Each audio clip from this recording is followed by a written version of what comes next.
There's a misconception that it's a red flag to recruiters if they see breaks in employment on a resume.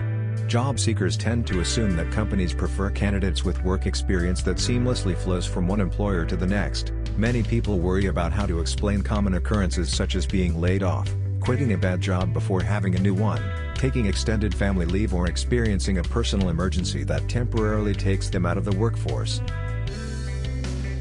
However, recruiters are used to dealing with candidates in these situations, and rarely is it a cause for concern.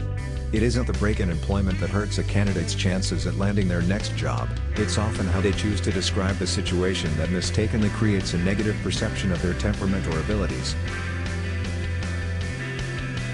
If you find yourself conducting a job search while unemployed or needing to answer questions about a previous gap in your employment, here are 5 tips to help you comfortably discuss your time out of the workforce and cast it in the best possible light.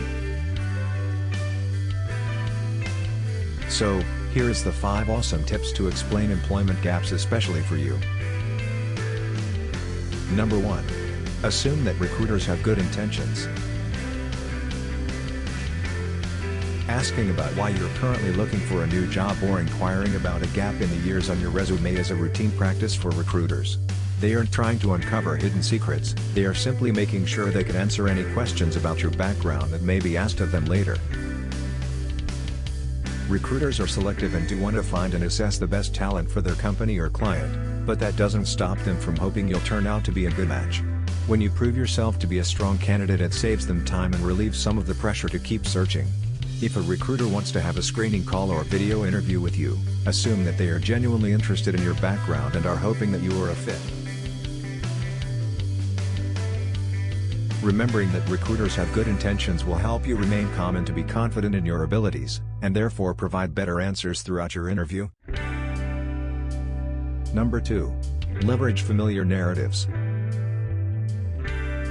Most of the reasons that people find themselves unemployed are extremely common and can be explained quickly because recruiters and hiring managers are already familiar with the narrative. Some examples of the kind of career disruptions employers run into again and again are, if you were laid off because it was, fill in the blank year when the economy was terrible or something bad happened in your industry, if a new CEO, or another senior leader, came in and replaced your entire team, or if your company was acquired, merged with another, or went out of business. Employers also understand more personal disruptions, such as if you took time off to be a full-time parent, if you tried to launch a startup but decided it wasn't for you, if you or another family member had some medical concerns that needed to be addressed, or if your spouse's career required a relocation. These are the easiest explanations to give about an employment gap, so if any of these situations apply to you, make sure you are simply presenting the recruiter with what is already a known and valid reason to be out of work.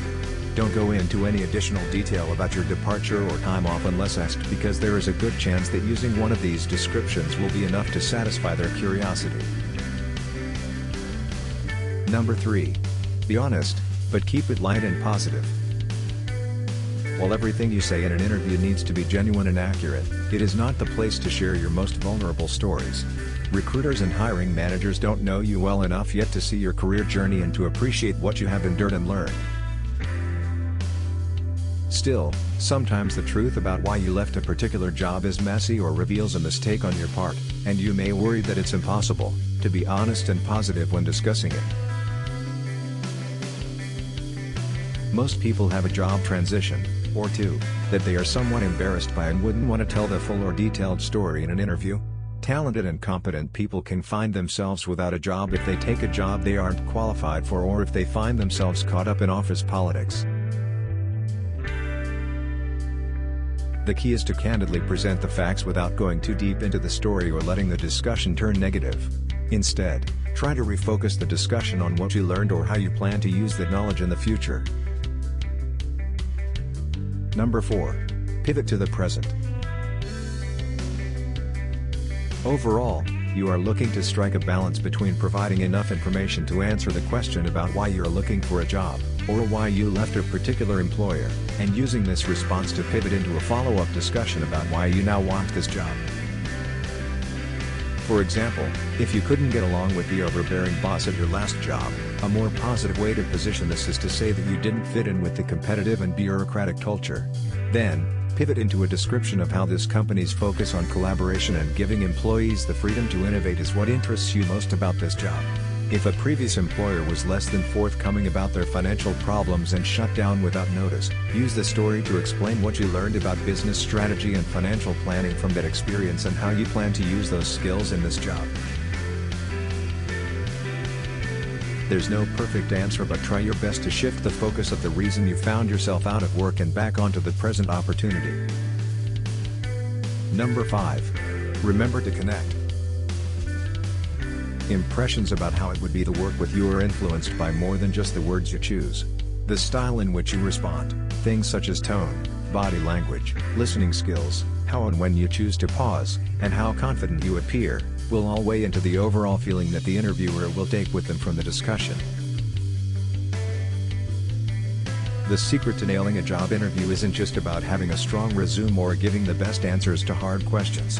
Often, the winning candidate for a job opening is the person that was better able to build rapport with the interviewer.